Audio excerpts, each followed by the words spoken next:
अयोध्या के मिल्कीपुर विधानसभा सीट पर वोटिंग शुरू हो गई है। 2024 में हुए लोकसभा चुनाव में मिल्कीपुर विधानसभा के विधायक अवधेश प्रसाद के सांसद चुने जाने के बाद ये सीट खाली थी, जिस पर आज चुनाव हो रहा है। मिल्कीपुर सीट पर बीजेपी का सीधा मुकाबला समाजवादी पार्टी से होना है। दोनों ही दलों इस वक्त चुनाव को जीतने के लिए पूरी ताकत में लगे हुए हैं। बताया जा रहा है कि अयोध्या के मिल्कीपुर विधानसभा क्षेत्र में लगभग 3,70,000 मतदाता हैं और इस बार के उपचुनाव में यहां से 10 उम्मीदवार मैदान में हैं। समाजवादी पार्टी से अजीत प्रसाद और बीजेपी से चंद्रभान पासवान को चुनावी मैदान में उतारा गया है, तो वहीं बीएसपी ने उपचुनाव लड़ने से इनकार कर दिया। मिल्कीपुर विधानसभा सीट एक आरक्षित सीट है। बीएसपी भले इस चुनाव में न उतरी हो, लेकिन बीएसपी का परंपरागत वोटर्स यहां जीत हार में एक बड़ी भूमिका निभा सकते हैं।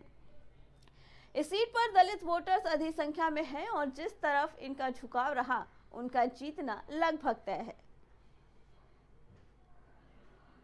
इसी पे आगे जानकारी देने के लिए हमारे साथ हमारे संवाददाता राजेश जुड़ चुके हैं। राजेश, मिल्कीपुर का उपचुनाव लगातार जारी है, ऐसे में वार पलटवार भी एक दूसरे पर देखे जा रहे हैं।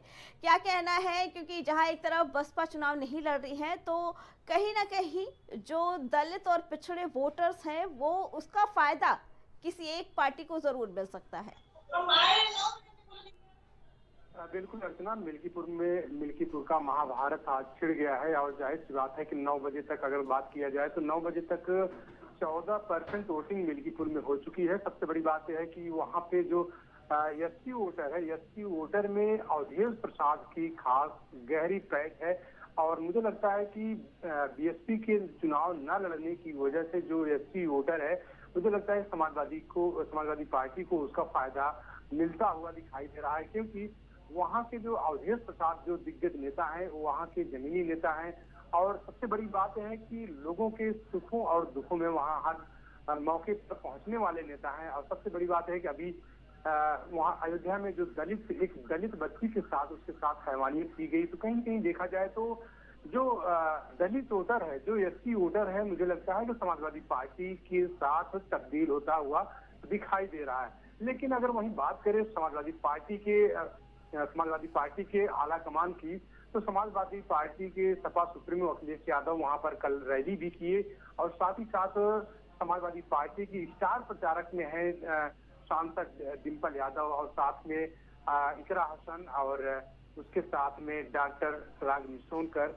ऐसे तमाम जो महिला नेता हैं, दिग्गज नेता हैं समाजवादी पार्टी की, जो समाजवादी पार्टी के चेहरे हैं, ये महिला नेता भी वहां पे प्रचार प्रसार की रोड शो की, जिसके बाद से वहां की जनता जो है कहीं कहीं देखा जाए तो समाजवादी पार्टी के पक्ष में जाती हुई दिखाई पड़ रही है। जी राजेश, आपका बहुत बहुत धन्यवाद। बता दें कि मिल्कीपुर में सुबह से ही मतदान लगातार जारी है और इसी बीच वार पलटवार भी देखने को मिल रहा है। जहां एक तरफ सपा भाजपा को घेरे, तो वहीं भाजपा का ये कहना कि सपा चुनाव हार रही है, इसलिए ऐसे मनगढ़ंत कहानियां बना रही है।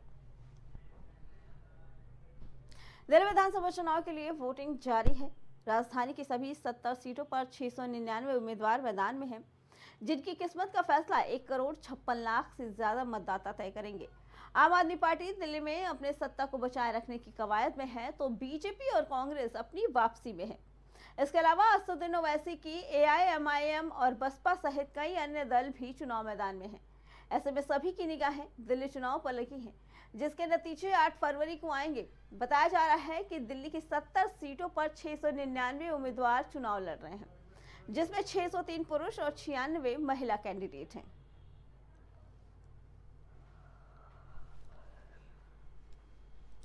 बता दें कि 1.5 करोड़ से ज्यादा मतदाता आज दिल्ली में चुनाव के लिए वोट करने के लिए पहुंचेंगे, मतदान अपना प्रयोग करेंगे। तो वहीं आपको बता दें कि साथ ही साथ आम आदमी पार्टी की तरफ से अरविंद केजरीवाल ने अपने एक्स पर पोस्ट किया। उन्होंने साफ तौर पर ये लिखा कि ये मौका, आज जो भी बटन आप दबाएं वो सोच समझ के दबाएं, क्योंकि ये सिर्फ एक बटन नहीं है, ये अगर आप दबाते हैं तो आपके बच्चों के उज्जवल भविष्य और आपके जीवन के लिए भी काफी महत्वपूर्ण हो, इसलिए सोच समझ के बटन दबाइए।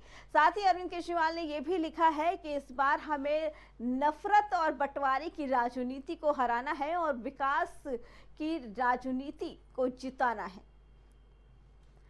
अरविंद केजरीवाल लगातार बीजेपी सरकार पर हमलावर हैं। उन्होंने कहा कि इस बार ईवीएम पर भी सवाल उठाए हैं। उन्होंने कहा कि ईवीएम पर भी गड़बड़ी होने का अंदेशा है।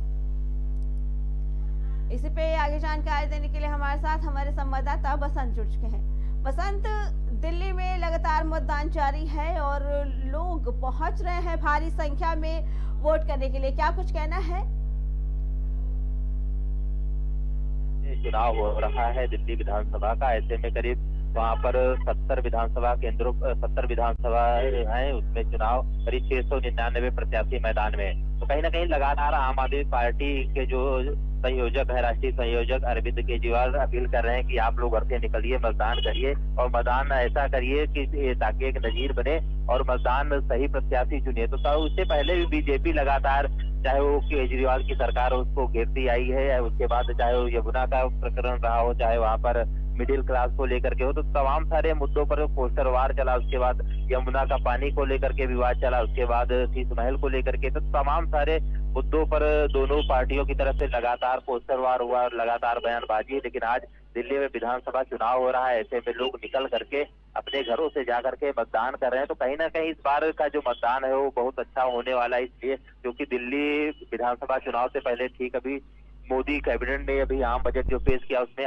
मिडिल क्लास आदमी को ध्यान में रखते हुए बजट लेकर के, जिसमें 12 लाख रुपए तक की छूट दी गई है आयकर में। तो तमाम सारे मुद्दे हैं उसको लेकर के, और लगातार कुछ जगहों पर ये भी सूचना आ रही है कि ईवीएम खराब है, लेकिन वहां पर भी लगातार जो मॉनिटरिंग की जा रही है चुनाव आयोग के द्वारा, ताकि किसी प्रकार की कोई दिक्कत ना हो सके। जी बसंत, और जैसे जैसे मतदान होते जा रहे हैं वार पलटवार भी लगातार जारी है, जहां एक तरफ अरविंद केजरीवाल लगातार ये आरोप लगा रहे हैं बीजेपी के पे कि वो मतदाताओं को भड़का रहे हैं, उन्हें वोटिंग पोलिंग बूथ तक पहुंचने नहीं दिया जा रहा, तो वहीं बीजेपी की तरफ से ये वार किया जा रहा है क्योंकि आम आदमी पार्टी को ऐसा पता है कि वो हार रही है, इसलिए इस तरीके की कहानियां बता रही हैं। क्या कहना है इसके बारे में? देखिए बिल्कुल अर्चना जी, आपको बता दूं दिल्ली में चूंकि पहले से केजरीवाल सरकार थी और करीब वहां पर जो बीजेपी की सरकार केंद्र में जरूर है, लेकिन वो 17 साल से दिल्ली पे अपना मुख्यमंत्री नहीं तय कर पाए। लेकिन इस बार का चुनाव दिलचस्प है, तो लगातार एक जो चाहे समाज चाहे बीजेपी हो चाहे वो आम आदमी पार्टी हो, लगातार एक दूसरे पर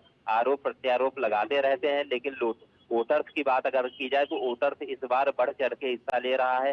तो वहाँ का जो मतदान प्रतिशत है उस बार बढ़ने की उम्मीद है, क्योंकि लोगों को जागरूक भी किया गया। साथ में वोटर्स, अब ये तो देखने वाला समय होगा, जब काउंटिंग होगी तो पता चलेगा कि दिल्ली में फिर से आम आदमी पार्टी रिपीट करेगी या वहाँ पर फिर से बीजेपी अपने जो बीजेपी ने शतरंज की चाल चली थी उसमें कामयाब होकर के अपना मुख्यमंत्री बनाएगी। जी बसंत, आपका बहुत बहुत धन्यवाद। बता दें कि आज दिल्ली में मतदान हो रहा है और 8 तारीख को इसके नतीजे आएंगे, जब पता चलेगा कि दिल्ली की जनता ने किसके